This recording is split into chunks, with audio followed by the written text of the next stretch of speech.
A biblical perspective on life, culture and current events. This is 2020 on Vision.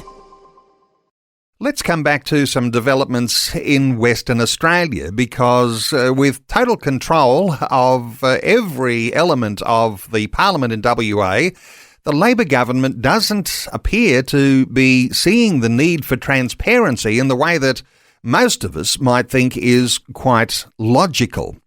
Well, let's come back to some issues that are developing in WA around secrecy to do with a gender issue. And good to be back with Maryka Groenwald, who's an upper house member in the WA Legislative Council for the party Australian Christians. Maryka, a special welcome back to 2020. Great to be with you again. Maryka, we've been talking about this before, the fact that if you've got total control, majority in the houses, you don't have to be so transparent because, you know, nobody's going to argue with you. You're just going to push your legislation through. What's the issue around gender that's going on in WA that is getting under your skin right now? Well, very interesting. So a lot of listeners might be aware, and yourself included, Neil, that even before the election, one of our big commitments was the fact that we want accountability and transparency in how these gender clinics operate, and particularly the one in Western Australia in Perth. Now, as we were digging deeper, we were finding, in light of the CAST review, the leakage of the WPath files, there were huge issues raised in those reviews about the lack of informed consent around these gender clinics and, of course, how they go about treating children and young people with gender dysphoria. Now, admittedly, we thought this is actually not good enough. What are the guidelines that exist in Perth? So got elected, and, of course, one of the things we get to do this year is a motion.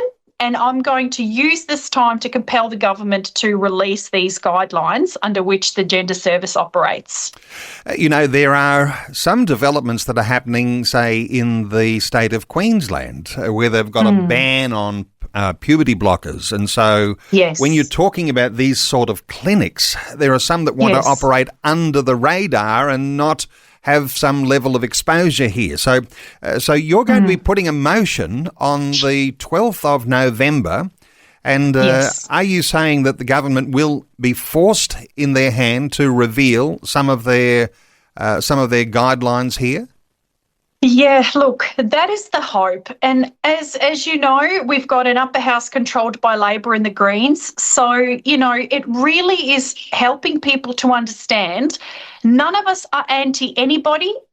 This is purely about transparency. And on the left, right side of politics, the one common denominator is our children and their well-being needs to be front and centre. So if there's nothing to hide, release the guidelines.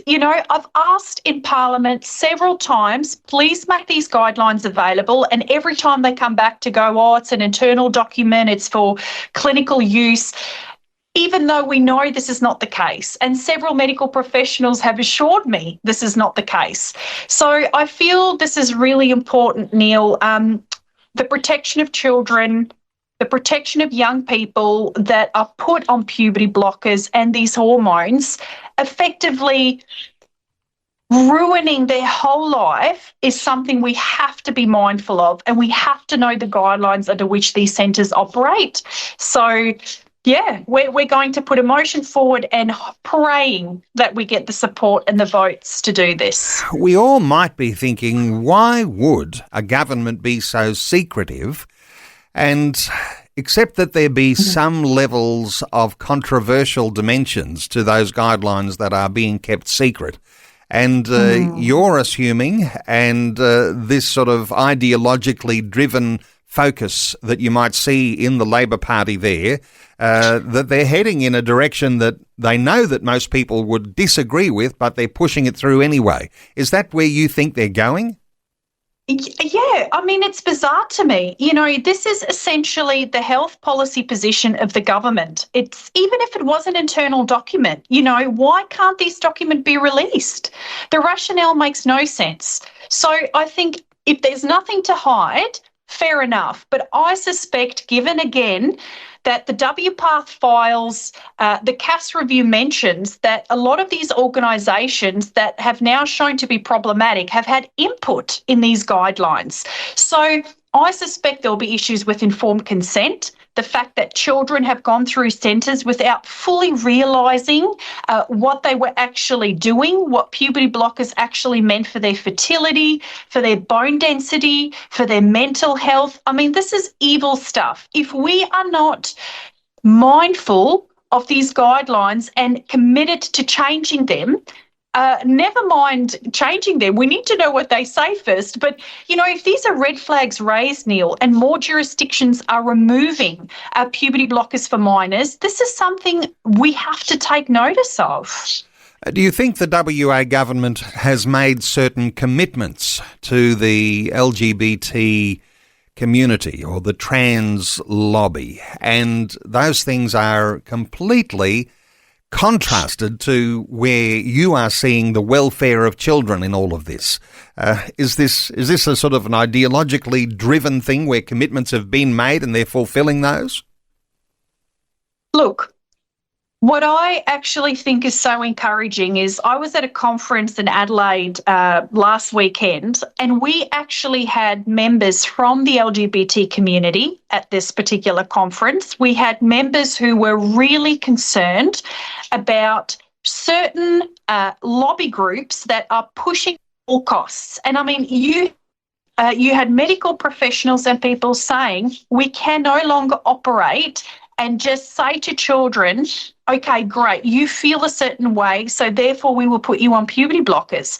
So yes, while there's always, you know, these ideologies at play, the sad thing is governments are still not choosing to lay down that ideology and look at what medical professionals are saying, look at what some of their own lobby groups are effectively saying, that this does not work. Puberty blockers for minors and children is not care. It is not in their best interest. So yes, some people at play, but honestly, I think it's just a matter of time before the House of Cards come down. And when these things are legislated or these things continue in the central focus of a government, clearly the community's suffering. How do you see the community in all of this? Because if some action isn't taken, there's a pretty bad scenario, isn't there? Oh, absolutely. And Neil, I have spoken to various people, not only in Perth in Western Australia that work in this space, but psychiatrists in other jurisdictions in other states across Australia. And the watchful waiting approach to dealing with children and young people with gender dysphoria, that has almost been forgotten to make way for this, you know, ideology that has dominated these centres for so long, and praise God for the CAS review and what that found. But it's sad because here we know people are warning us about something, and the implication is if we do not take notice of this warning, if we are not making these documents available so families that are choosing to access these centres know what they are prescribing their kids to, that children know, it's going to continue to have children and young people regret these treatments. And it's going to fall on us because we're the lawmakers, the professionals that operate under these guidelines. You know, if you say something, you're almost absolutely vilified, like poor Dr. Gillian Spencer. So it's going to take more courageous voices and more even professionals to come forward and go, this is not on. We cannot give puberty blockers to children. And, you know, as the Christian community, and you recognise, created in the image and likeness of God, male and female, he created them. And people say, oh, there must be more to it than just male and female. Well, biology is on the side of the Christian believer here. And you're leading that party, the Australian Christians. You're a Christian voice to the WA Parliament. You've got to be strong in that, haven't you? You've got to just be able to stand up and be counted, because now all of those who elected you to the WA Parliament are counting on you. How are you feeling about that sort of pressure, Maryka? Look, I'm acutely aware of the responsibility, and, I'm never going to get everything right, Neil. This is the reality. These are big issues, especially when you're talking about, things to do with children and gender identity. But all I can do is make sure I'm thinking through it critically. I mean, gosh, I don't think I've prayed as much as I've done in the last 6 months. It's a real responsibility. But I love that we, even through this, are able to encourage people, hey, why do I think you are so valuable, that you are male and female, that we don't want to put you on this life-altering medication? Why do we think and care and love you as a person to fight against these things? So, the government might not always listen, but it's, again, such a big part of the Christian walk, isn't it? Hey, let's get people to think differently through what we talk about. And often it's just to bring that light into the conversation. Well, Maryka, you think you've got a few fans that voted for you and got you elected to the upper house in WA, but I can promise you this. There's an awful lot of people listening right now. They are your cheer squad from a distance, and they didn't get to vote for you, but they're really cheering you on. So, all the best with that motion. The 12th of November, that's coming up. And looking for some transparency in the Western Australian government around issues to do with gender clinics. And Maryka Groenwald, so I'll just point listeners to australianchristians.org.au to connect with you in whatever way, and no doubt there'll be policies and all sorts of things that people can access on your site. Maryka Groenwald, thank you so much for sharing your insight with us today on 2020. Thanks, Neil. Thanks for taking time to listen to this audio on demand from Vision Christian Media. To find out more about us, go to vision.org.au.